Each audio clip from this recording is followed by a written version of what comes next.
찬바람이 옷깃을 파고들던 어느 늦가을 현대 중국의 어느 대도시 한 켠 류슈잉의 낡았지만 정갈한 아파트 부엌에는 새벽부터 고소한 기름 냄새가 피어올랐다. 오늘은 그녀의 외아들 왕웨이 32세의 생일이었다. 남편과 일찍 사별하고 홀로 시장 한 구석에서 작은 옷가게를 하며 악착같이 키워낸 아들. 그녀의 삶의 이유이자 전부였다. 왕웨이가 어릴 적부터 가장 좋아했던 탕수육과 손수 빚은 만두를 만들기 위해 류슈잉은 찬 새벽 공기를 가르며 시장을 보고 정성껏 재료를 다듬었다. 아들이 맛있게 먹을 모습을 상상하는 것만으로도 그녀의 입가에는 희미한 미소가 떠올랐다. 저녁 무렵 퇴근한 왕웨이가 현관문을 열고 들어섰다. 류슈잉은 설레는 마음으로 아들을 맞았지만 왕웨이는 스마트폰에서 눈을 떼지 않은 채 건성으로 인사하고는 소파에 몸을 던졌다. 웨이야, 오늘 내 생일인데 엄마가 네가 좋아하는 탕수육이랑 만두 만들었다.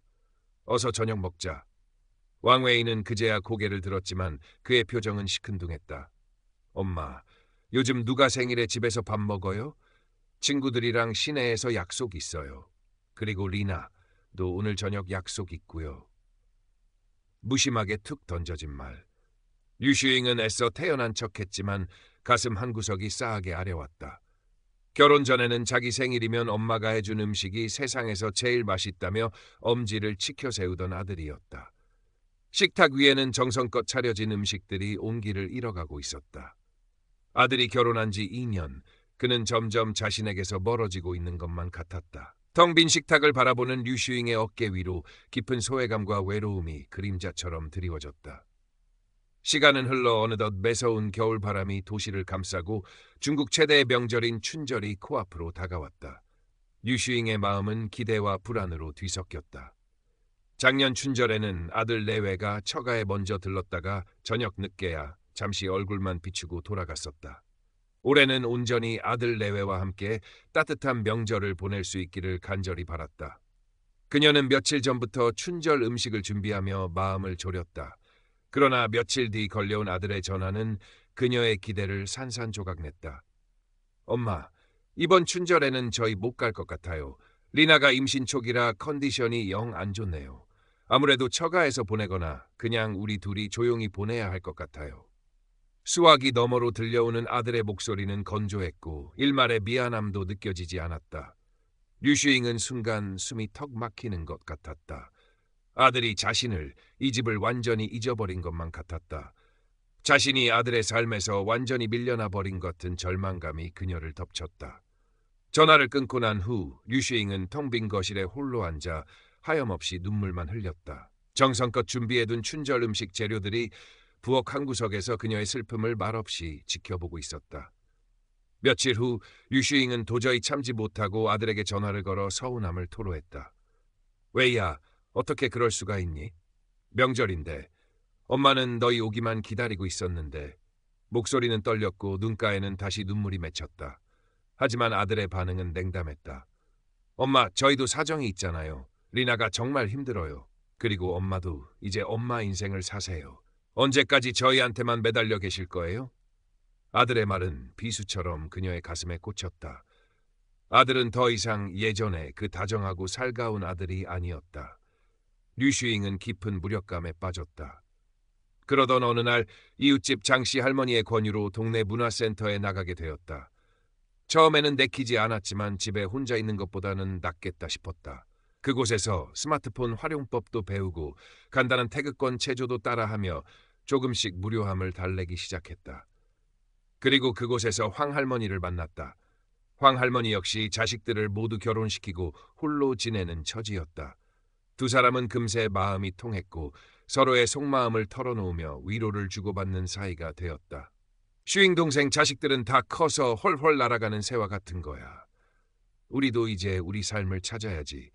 자식들한테만 목매고 있으면 우리만 더 외로워져. 황 할머니의 말은 류슈잉에게 큰 울림을 주었다. 그녀는 자신이 너무 아들에게만 의존하며 살아왔음을, 그리고 아들의 변화를 받아들이지 못하고 과거에만 얽매여 있었음을 조금씩 깨닫기 시작했다. 하지만 오랜 시간 굳어진 생각과 감정을 바꾸는 것은 쉽지 않았다. 어느 주말 저녁, 왕웨이가 퇴근 후 지친 기색이 역력한 얼굴로 집에 돌아왔다. 평소 같으면 일찍 좀 다녀라, 밥은 먹고 다니냐 등 잔소리를 했을 테지만 류슈잉은 황할머니의 조언과 원작 이야기에서 읽었던 마법의 한마디를 떠올리며 용기를 냈다. 웨이야, 요즘 많이 힘들어 보이는구나. 얼굴이 반쪽이 됐네. 그녀는 조심스럽게 말을 건넸다. 왕웨이는 소파에 기대앉으며 짧게 한숨을 내쉬었다. 회사 일이 좀 많아서요. 류슈잉은 아들의 옆에 다가가 앉으며 말을 이었다. 혹시 엄마 도움이 필요한 건 없니? 엄마도 네 나이 때는 일도 살림도 다 버겁고 힘들었던 기억이 있어. 혼자 끙끙 앓지 말고 힘들면 엄마한테 이야기해도 괜찮아. 왕웨이는 어머니의 따뜻한 말에 잠시 놀란 듯 눈을 동그랗게 떴다. 예전처럼 잔소리하거나 다그치지 않는 어머니의 모습이 낯설면서도 어딘가 마음 한구석이 뭉클해지는 것을 느꼈다. 괜찮아요, 엄마. 제가 알아서 할 수 있어요. 여전히 퉁명스러운 말투였지만 그 목소리에는 이전과는 다른 미묘한 감정이 실려 있었다. 류슈잉은 아들의 작은 변화에 희미한 희망을 느꼈다. 며느리 리나와의 관계 개선도 시도했다. 리나가 입덧으로 힘들어한다는 소식을 전해 듣고 그녀가 좋아할 만한 새콤한 과일과 직접 만든 간단한 밑반찬 몇 가지를 싸들고 아들 부부의 신식 아파트를 방문했다. 리나는 갑작스러운 시어머니의 방문에 조금 당황한 기색이었지만 류슈잉은 애써 부드러운 미소를 지으며 다가갔다. 아가, 많이 힘들지? 입덧 심하면 정말 아무것도 못 먹는다던데. 내가 젊었을 땐 이런 것도 잘 모르고 시어머니께 투정만 부렸었네. 허. 류슈잉은 멋쩍게 웃으며 리나의 손을 잡았다. 요즘 젊은 사람들은 우리 때랑 많이 다르지. 내가 너희들에게 배울 게 더 많은 것 같다. 필요한 거 있으면 언제든 이 늙은이에게 말하렴. 뭐든 해줄 테니. 리나는 시어머니의 진심 어린 걱정과 존중하는 태도에 조금씩 마음의 경계를 풀기 시작했다. 늘 자신을 어린애 취급하거나 간섭하려 들던 시어머니의 모습과는 사뭇 달랐기 때문이었다. 그날 리나는 처음으로 시어머니에게 자신의 임신 생활의 어려움과 기대감을 조금이나마 털어놓았다. 류슈잉은 가만히 리나의 이야기를 들어주며 고개를 끄덕였다. 그 후로 작은 변화들이 일어나기 시작했다. 왕웨이는 이전보다 자주 어머니에게 전화를 걸어 안부를 물었고 가끔은 퇴근길에 어머니가 좋아하는 간식을 사다 드리기도 했다. 리나 역시 시어머니가 보내준 음식에 대해 문자 메시지로 고마움을 표현하거나 가끔은 먼저 전화를 걸어 시어머니의 건강을 묻기도 했다.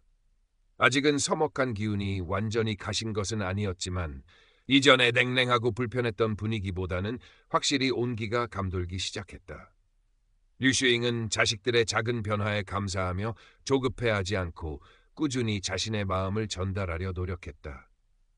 문화센터에서 배운 스마트폰으로 아들과 며느리에게 재미있는 이모티콘을 보내기도 하고 그들이 좋아하는 반찬을 만들어 아파트 경비실에 맡겨두고 오기도 했다.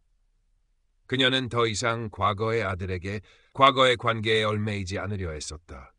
대신 현재의 아들과 며느리를 있는 그대로 받아들이고 그들의 독립된 삶을 존중하려 노력했다. 그러던 어느 날 평화롭던 일상에 예기치 않은 그림자가 드리워졌다. 임신 중이던 리나가 갑작스러운 복통을 호소하며 병원에 입원하게 된 것이다. 의사는 유산기가 있다며 절대 안정을 취해야 한다고 말했다. 왕웨이는 갑작스러운 상황에 어쩔 줄 몰라 하며 회사 일과 아내 간병 사이에서 극심한 스트레스에 시달렸다. 그의 얼굴은 하얗게 질려 있었고 눈에는 불안감이 가득했다. 류슈잉은 소식을 듣자마자 한달음에 병원으로 달려왔다. 병실에 들어선 그녀는 창백한 얼굴로 누워있는 리나와 초조하게 아내의 곁을 지키는 아들을 보았다. 과거의 그녀였다면 당장 내가 뭘 어떻게 하라고 하지 않았느냐, 몸 관리를 어떻게 한 거냐 라며 아들과 며느리를 다그치고 질책했을지도 모른다.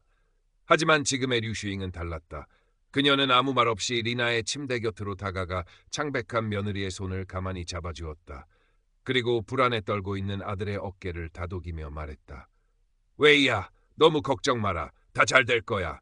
엄마가 여기 있지 않니? 너는 잠시 눈 좀 붙여라. 며칠 밤을 센 게냐?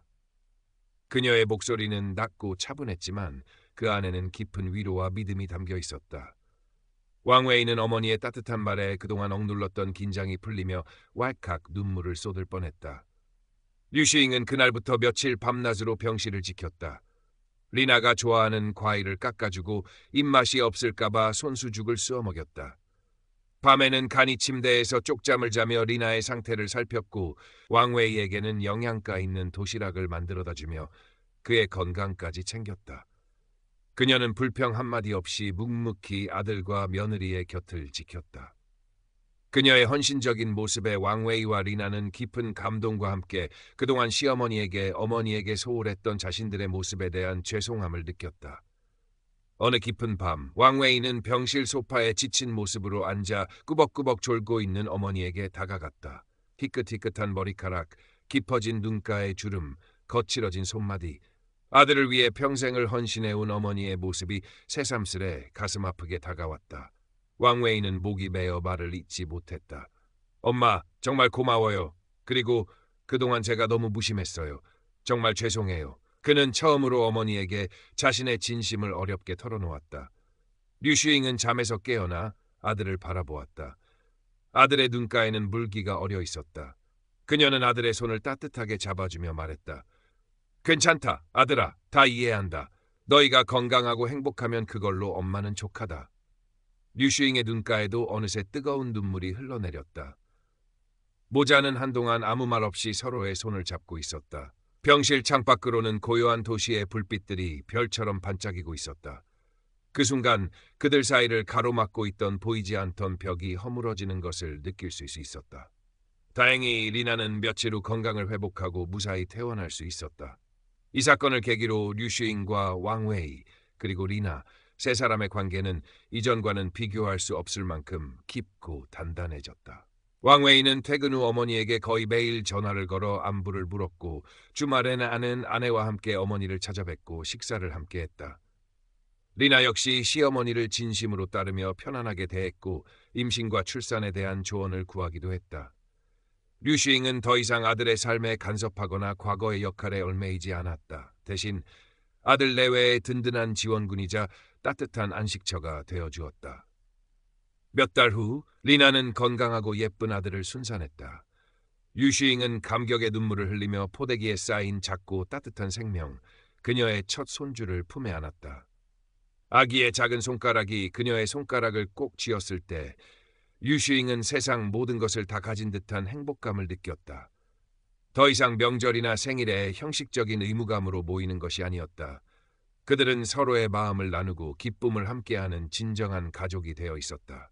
류슈잉은 여전히 동네 문화센터에 열심히 다녔다. 스마트폰 활용법은 이제 제법 능숙해져서 손주 사진을 찍어 친구들에게 자랑하기도 하고 황할머니와 함께 태극권을 배우며 건강도 챙겼다. 그녀의 얼굴에는 과거의 그늘 대신 평온함과 자족감이